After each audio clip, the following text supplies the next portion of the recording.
상장회사에서 이 영상 보시는 분이 최대 주주일 일은 거의 없을 것 같고요. 뭐 삼성의 있을 수도 있지.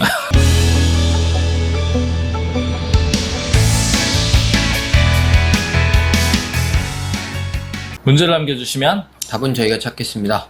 저희가 많은 가족법인을 설립을 지금 하고 있는데 상당수 분들이 이제 주식 투자, 뭐 해외 주식, 국내 주식 관련해가지고 그렇죠. 법인의 유용성을 검토하셔가지고 진행 업무를 맡기고 계신데 그럼에도 불구하고 아직 개인과 법인에 대해서 고민하시는 분들도 있고요. 특히 이제 개인으로 주식 투자를 하시는 분들 같은 경우엔 과세 문제가 최근에도 신고 기간이 있었는데 오늘은 한번 주식, 뭐 법인으로 하냐 개인으로 하냐 이 장단점보다도 주식을 국내든 해외든 운영하시는 분들이 세금 신고 이거는 알고 가야 된다. 그리고 많이 하는 질문에 대해서 좀 알아보도록 하겠습니다. 네. 일단 많이들 뭐 주식을 매매하다 보면 양도 차익이 생겨서 양도세를 낸다 이렇게 하는데 네. 그 용어가 이제 법인은 좀 다르잖아요. 법인은 법인세죠. 그렇죠. 저희가 통상적으로 뭐 양도 차익이니까 양도세라는 표현을 쓰지만 개인은 양도세, 법인은 법인세를 낸다. 맞습니다. 이 정도는 알고 가셔야 될 것 같고요. 자, 그러면 이제 본격적으로 질문을 들어가서 첫 번째로 주식 양도세 신고 납부 언제 해야 되냐? 이 기간 정확히 알고 계셔야 되는 거예요. 네. 일단은 양도세 신고를 고민한다. 음. 그럼 일단 대주주예요. 그러니까 상장 주식이라 하면 대주주라는 소리입니다. 대주주 아니면 사실 양도세 신고 안 하거든요. 상장 주식에 대해서도. 그리고 비상장 법인이거나 비상장 주식 거래하면 양도세 신고 또 하셔야 됩니다. 이게 이제 양도세 기간은 1월부터 6월까지를 해서 8월 말. 상반기. 네. 그리고 그렇죠. 상반기. 그 다음 하반기는 7월부터 12월까지인데 네. 2월 말 이렇게 신고하거든요. 그러니까 이거 대상자는 본인이 하는 그 비상장 주식 있잖아요. 본인이 운영하는 회사라든가 뭐 이런 거에 대한 비상장 주식은 당연히 의무고 그냥 소액주주들은 사실 이걸 신고하지 않는데 내가 양도세 대상자다.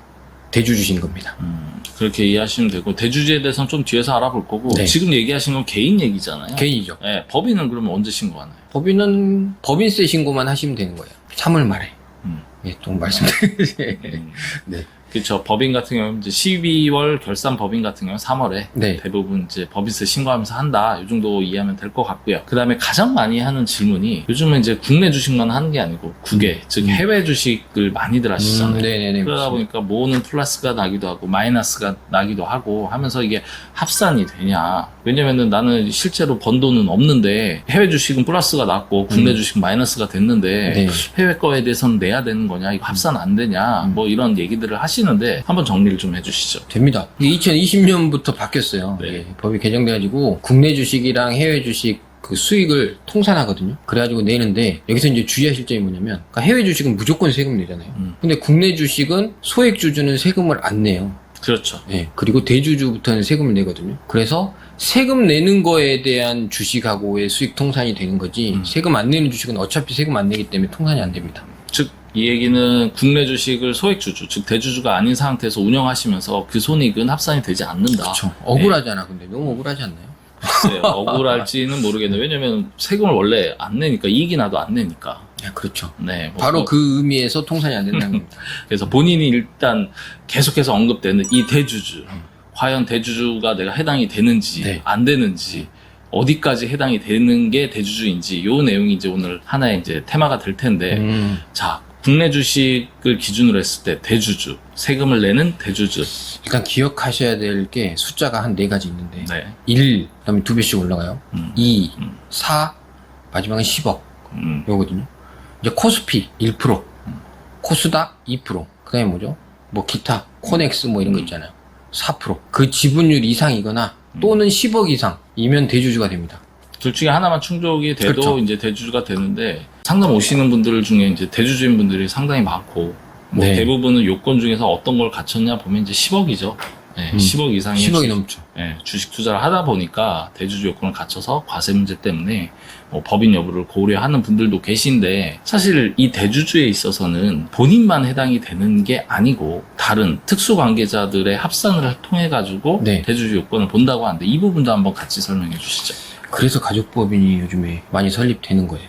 네. 사실은. 이게 법이 바뀌었거든요. 일단 이게 주식이 비상장 주식이다. 그러면 그 판단할 때 최대 주주든 대주주든 상관하지 않고 뭐 본인, 배우자, 직계 좀비소, 뭐 경영관에 엮인 연관관계 다 통합해서 대주주 판단을 합니다. 비상장 주식은. 그쵸.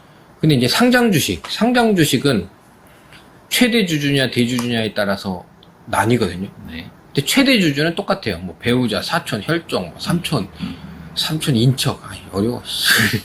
그리고 등등등 이분들 합산해서 합산해서 네. 아까 이제 1%냐 10억이냐 따지는 거고. 최대 주주를 따진 거고 대주주는 바뀐 게 뭐냐면 굉장히 합리적입니다. 본인만 봐요.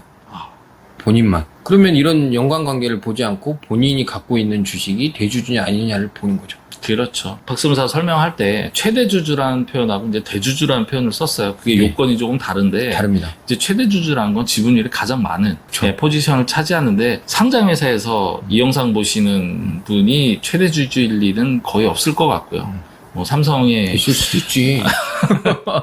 예, 오너가 보기는 쉽지 않을 것 같고요. 네. 그러다 보니까 이제 최대주주 요건보다는 대주주 요건을 봐야 되는데 본인만 본다. 이제 이게 그렇죠. 또 이제 바뀌는 건데 사실 그럴 수 있거든요. 삼성전자 주식을 제가 투자를 해요. 근데 봤더니 우리 삼촌도 할 수 있고.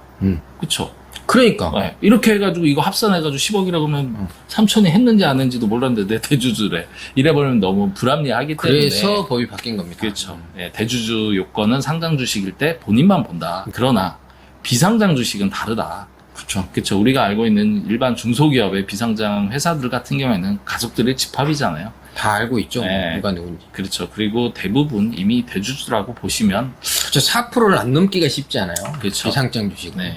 그렇기 때문에 대주주 요건이 성립을 하기 때문에 과세 문제가 발생을 한다 정도 이해하시면 될 것 같고요. 네. 일단 아까 이제 앞서서 주식 양도세에 대해서 신고 기한도 말씀드리고 네. 과세 문제에 대해서도 간략하게 짚었지만 사실 좀 복잡해요. 복잡합니다. 네, 뭐 해외 주식까지 엮이면은 뭐 이걸 어떻게 계산해야 하고 신고해야 될지도 많이 복잡을 한데 꼭 알아두셔야 되는 건 신고 기간 내에 미신고를 한다거나 아니면 과소 신고한다거나 아니면 부정한 행위를 통해서 신고를 하게 되면 최소 10%에서 40%까지의 가산세가 있기 때문에 고지서도 잘 챙기시고 본인이 납부를 해야 될 시점에 맞춰서 계산도 명확히 하셔서 신고를 해야 된다. 네. 예, 요 내용 말씀드리고요. 그리고 또 하나 있어요. 네. 판단을 언제 하는지도 중요하거든요. 아, 그렇죠. 네. 이게 항상 헷갈리시거든요. 맞습니다. 대주주 네. 아까 말씀드렸지만 요건은 뭐 그 퍼센테이지와 그 관계인들의 합산인데 네. 언제 기점이냐 요 질문. 직전 사업연도 말 그 종료 시점입니다. 네. 예를 들어서 12월 말 결산을 한다면 뭐 22년 결산을 하면 22년 12월 31일이잖아요. 그렇죠. 종료일이. 음. 이때 대주주인 사람이 대주주인 거예요. 그렇죠. 그러면 이걸 가지고 23년에 주식을 매매하는 이 판단을 하는 겁니다. 그렇죠. 그래서 지금 2023년도니까 현재 내가 보유한 주식이 10억이 넘고 뭐 어쩐 일정 지분 퍼센티지 이상에서 대주주다. 그리고 나는 양도할 계획이 있기 때문에 양도세를 고민을 하신다면 지금 현재가 중요한 것이 아니고 그렇죠. 2022년 12월 말 기준에 그렇죠. 본인이 대주주였는지 한번 판단을 해보십시오. 왜냐면 저희 상담 오시는 분들 중에 이게 혼동이 되셔가지고 본인이 뭐 10억 넘게 있으니까 난 대주주다 생각을 했는데 사실은 올해 초에 많이 올렸던 거고 그렇죠. 네, 작년 연말까지는 아니셨던 분들이 올해 빨리 어떻게 방법을 만드셔야 그렇죠. 12월 말 금방 옵니다. 그렇죠. 이 과정에서도 법인이 활용도가 좀 있다 네. 정도로 마무리를 짓고요. 자, 오늘의 한 줄 평 한다면 저는 오늘 좀 정성적으로 가겠습니다. 성실신고가 절세의 지름길이다. 저도 상장 주식의 대주주가 되고 싶다. 나도